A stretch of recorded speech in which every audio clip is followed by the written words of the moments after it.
Bonsoir chers élèves, bonsoir chers petits amis, voilà. Oh, je me présente encore, c'est Monsieur Doudou, voilà, puisque j'interviens maintenant en EDAIC. Je vous félicite d'abord parce que vous avez été la dernière fois nombreux le jeudi passé à participer au cours d'EDAIC. Voilà, pour ceux qui se rappellent, on avait abordé la 8e leçon, on avait vu un peu comment monter un projet, vous voyez. On avait vraiment vu les étapes, on avait fait une définition, on a vu l'importance de monter un projet. Pour ce qui concerne aujourd'hui, nous allons également aborder un thème qui est très important, également relatif à la société. Voilà. Il est question donc des alliances interethniques et les cultures des peuples mandés et des peuples gourds. Voilà. Pour vous rappeler un peu, en 4e, on avait déjà étudié les quoi qu'on appelle Akan, et on avait vu également les Krou. On avait essayé de voir un peu leur alliance, on avait étudié ça. Et donc, la progression voudrait qu'en 3e, qu'on voit donc ces deux groupes-là, à savoir les peuples gourds et les peuples mandés. Voilà, donc c'est de ces deux-là qu'on va parler. Évidemment, on ne peut pas parler d'un peuple sans toutefois le présenter ou alors le localiser. C'est pour ça, si vous me permettez, d'abord, on va présenter ces deux peuples-là brièvement. Voilà, on va les présenter et les localiser si vous voulez. Le premier point d'abord, on va présenter d'abord même les gourds. Vous voyez, les gourds sont localisés principalement au nord-est de la Côte d'Ivoire et au nord, sensiblement à l'est. Donc, ils sont à l'extrême là-bas, voilà. Ils sont composés principalement de 3 ethnies, voilà, de 3 sous-groupes si vous voulez. On a d'abord les Sénoufos, voilà. Après, on a les Lobis, on a les Koulongo. Bien entendu, à l'intérieur de chaque ethnie, on a des sous-groupes. Par exemple, quand on prend les Lobis, on a 3 petits sous-groupes, si vous voulez, 3 ethnies. Donc, on a les Birifor, on a les Lobis proprement dit, et les Tengue. Voilà. J'espère que je prononce bien. Voilà. Donc, voici. C'est pareil. Sauf qu'au niveau des Koulongo, voilà, c'est Koulongo tout court. Où on trouve les Sénoufos, on connaît tous la vie des Sénoufos. On trouve les Sénoufos à Féké-Silougou par exemple. Voilà. Les Lobis, il faut les localiser principalement à Bondoukou. Voilà, on peut en avoir à Bondoukou. Les Koulongo également. Voilà, ils ne sont pas trop loin des Koulongo. Donc, principalement, on les retrouve dans un ensemble au nord-est, un peu à l'est de la Côte d'Ivoire. Après avoir présenté les gourds, je vais vous présenter et localiser les mandés. Voilà. Pour ce qui est des mandés, notons que les mandés sont divisés en 2 grands groupes. On a d'abord les mandés du sud et les mandés du nord. Est-ce que ça va? Bon, oui, quand on parle des mandés du sud et des mandés du nord, on va s'imaginer par exemple la carte de la Côte d'Ivoire, voilà, que je vais schématiser. Comme ça, voilà. OK. Excusez-moi. Mon schéma là. Si je schématise la Côte d'Ivoire comme ça, voilà, j'ai dit un schéma, hein. Voilà, c'est ce que vous n'allez pas rire. Tout à l'heure, je vous avais parlé de l'extrême nord-est. Voilà. On peut localiser les gourds ici. Voilà. Dans cet espace-là, tout à l'heure, je vous ai parlé des mandés du nord et des mandés du sud. Ceux-là, on les rattrape également ici, principalement ici. Quand je parle d'ici, je parle du nord-ouest, un peu à l'ouest et à l'extrême nord. À l'extrême nord, vous entendez bien, on a les mandés du nord. Les mandés du nord. Les mandés du nord qui, eux, sont composés principalement de 3 grands groupes. Ou alors 3 sous-groupes. On a le premier groupe qu'on appelle les Malinké. Voilà. Après les Malinké, on a les Dioula. Et après les Dioula, on a les Bambara. OK. Il y a des petits débats concernant les Dioula. On dit les Dioula, ce n'est pas un peuple. Voilà. Retenons que l'histoire reconnaît que les Dioula, c'est un peuple à part entière. Donc, je vous affirme que, également, les Dioula font partie des mandés du Nord. Malinké, Dioula et Bambara. Et on les trouve à l'extrême nord ici. Voilà. Ils ont par exemple les Malinké. Leur ville, c'est principalement Séguéla. Voilà. Séguéla, Touba, et j'en passe. Au dîner, même si vous voulez. Voilà. Concernant les Mandés du Sud, eux, ils sont un peu, c'est pas qu'ils sont forcément au sud de la Côte d'Ivoire, mais par rapport à leur aire culturelle, c'est eux qui sont au sud. C'est eux qui sont au sud. Bien. Les Mandés du Sud sont composés également de plusieurs ethnies. Voilà, de plusieurs.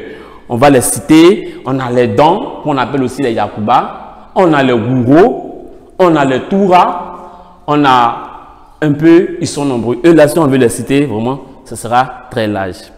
Chers petits amis, voici brièvement présenté ces deux aires culturelles là. Je vous avais déjà dit, la Côte d'Ivoire, c'est 4 aires culturelles. On a déjà vu les deux autres aires culturelles en 4e. Donc ici, en 3e, on va parler des 2 dernières aires culturelles. J'espère que vous me suivez. Vous allez vous poser la question. Je suis dans quelle aire culturelle? Toi qui suis la vidéo, tu es dans quelle aire culturelle? Est-ce que ton aire culturelle est concernée ici? Demandez à vos parents, ils vous le diront. Si vous êtes Gour, ils vous le diront. Cherchez votre ethnie. D'accord? Moi, c'est Doudou Seri. Je suis Nyambois, Yendebois. Ce qui veut dire que ce n'est pas mon aire culturelle qui est concernée. On a déjà vu ça, c'est le Krou. Vous êtes Baoulé, vous n'êtes pas concerné. Voilà, juste une petite application pour vous présenter un peu globalement. Et je vous l'avais dit en l'entame de mon propos qu'on allait parler des alliances. Mais c'est quoi une alliance? Je vais donner la définition étymologique. C'est un pacte de non-agression que des peuples ont signé. Ça peut être également, en plus des peuples, ça peut être également des familles. Ça peut être aussi des ethnies. Donc, il y a eu plusieurs types d'alliances. Mais dans ce cours-là, principalement, je vais vous donner les 3 types d'alliances que vous pouvez rencontrer, qui existent effectivement. Bien avant, je vous rappelle que les alliances existent il y a très longtemps. Bien. À titre de précision maintenant, on a d'abord les alliances interethniques. Les alliances interethniques, ce sont des ethnies qui appartiennent à la même aire culturelle et qui se font des alliances. On a par exemple les Yakuba et les Gouro. Yakuba étant Mandé du Sud, Gouro étant Mandé du Sud, on a une alliance interethnique. C'est bon? Deuxième type d'alliance, on a les alliances entre les familles. Voilà. En français, on pourra dire également les alliances patrimoniales. Cela concerne les noms. Ces alliances-là, on les retrouve généralement chez les Mandés du Nord. Par exemple, entre les Ouattara et les Diaby. Voilà. Donc, vous qui me suivez, si vous êtes vous appartenez à l'aire culturelle des Mandés du Nord, demandez-vous, en fonction de votre nom, vos parents ou vos grands-parents vous diront si vous, le nom qui correspond à votre alliance. Mais moi, je donne simplement l'exemple des Diaby et des Ouattara. Le troisième groupe qui est également important, ça c'est une alliance interculturelle. C'est une alliance, bien évidemment, définie entre des ethnies qui n'appartiennent pas à la même aire culturelle. L'exemple est très simple. Vous prenez les Sénoufo et les Gouro. Gouro, Mandé du Sud, Sénoufo, Mandé du Nord. Vous voyez que ça donne quelque chose d'interculturel. Parce que les deux, voilà, Mandé du Sud, Mandé du... Voilà. Si vous me suivez bien, vous allez voir. Donc, je vais donner quand même quelques exemples. Si vous êtes, quel que soit même votre aire culturelle, demandez à vos parents, ils vont vous montrer quels sont vos alliés. Et puis, bon, ben voilà. Je pense bien que quand même, dans la perspective de ce cours-là, je me concentre seulement sur les Goura et les Mandés. Je vous ai déjà expliqué pourquoi. Mes chers petits amis, quelle est l'importance d'aborder ce thème-là? Quelle est l'importance de parler des alliances entre les peuples, principalement entre les Goura et les Mandés? L'histoire est très récente. On parle de réconciliation en Côte d'Ivoire. Et non seulement ça, est-ce que vous avez déjà fait une alliance avec des amis? Vous voyez que cette culture-là tend à disparaître. Elle est très importante. Les alliances sont très importantes dans la mesure où, sur le plan d'abord social, voilà, sur le plan social, ça crée des liens d'amitié. Ça crée des liens d'amitié, les alliances créent des liens d'amitié. Elles nous permettent d'abord même d'éviter des conflits. D'éviter des conflits. Au cas où on n'a pas pu éviter des conflits, elles nous permettent de les régler. Vous voyez? Elles nous permettent de les régler. Vous imaginez un petit Sénoufo d'un village, Yakuba, il est traité comme un roi. Il rentre ça et là parce qu'il est chez lui-même, grâce aux alliances. Donc, vous voyez que les alliances permettent de maintenir cette alliance, cette entente-là entre les peuples de la Côte d'Ivoire. Bien évidemment, comme je l'avais dit sur le plan social, voilà, sur le plan social, elle nous permet de régler les conflits. S'il y a des conflits, bien sûr, mais s'il n'y en a pas, elle nous permet de maintenir notre amitié. Donc, l'entente entre les peuples. Vous voyez, bien évidemment, au petit 2, je peux dire au plan économique. Est-ce que s'il y a la guerre, est-ce que les choses peuvent prospérer? Vous allez me dire non. Parce que lorsqu'il y a des calages, chacun fuit. On ne peut pas prospérer dans nos activités économiques. Donc, qui parle de paix dans la société, pas de prospérité économique. Donc, évidemment, les alliances favorisent le développement économique des peuples. Donc, si je dois résumer, le développement économique et social. Je pense que c'est ça même, le socle même d'une société.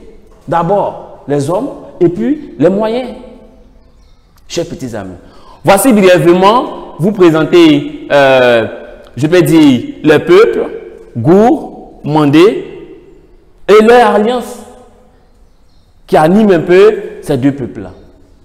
Évidemment, on ne va pas terminer le cours quand même sans quand même réchauffer un peu le cerveau avec cette situation d'évaluation.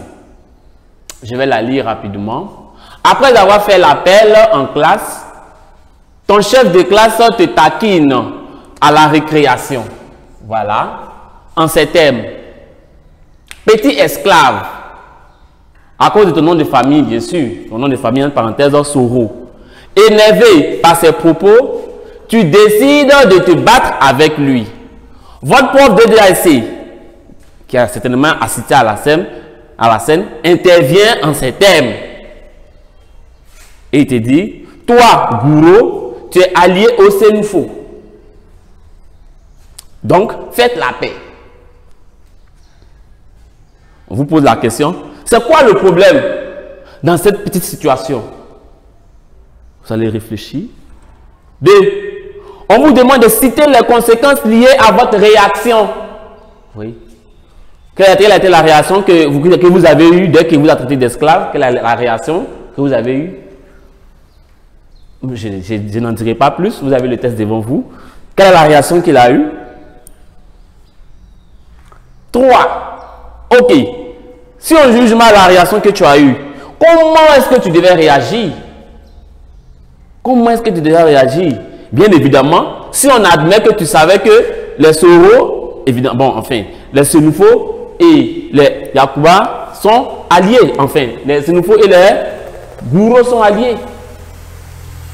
J'ai bien envie de faire ce devoir avec vous, mais je pense que vous avez suffisamment compris le cours et que vous serez capable de traiter cet exercice-là. Alors, je vous laisse à la tâche. Vous traitez cet exercice-là, vous le déposez au collège, les Florian, et je vais le prendre pour le corriger. Vous aurez vos notes. Vous devez déposer le devoir avant le jeudi. Sur ce, voici le cours de la leçon 9 qui vient de prendre fin. Merci et bonne continuation. À titre de rappel, également, le groupe WhatsApp que le collège Les Florian a mis en place n'est pas une plateforme d'échange où on vient s'exposer ou alors s'exhiber. C'est pour ça que je vous interpelle. Je veux bien vous maintenir dans le groupe. Vous voyez que par moment, je ferme le groupe parce qu'il y a des propos déplacés. Il y a des messages qui ne doivent pas être sur ce groupe-là. Je vous sensibilise à être vraiment exemplaire. Quand vous devez intervenir sur ce groupe-là, c'est pour dire des choses qui ont quelque chose à voir avec vos études. J'espère que vous m'avez bien compris. Sur ce, portez-vous bien. À la prochaine séance. Merci.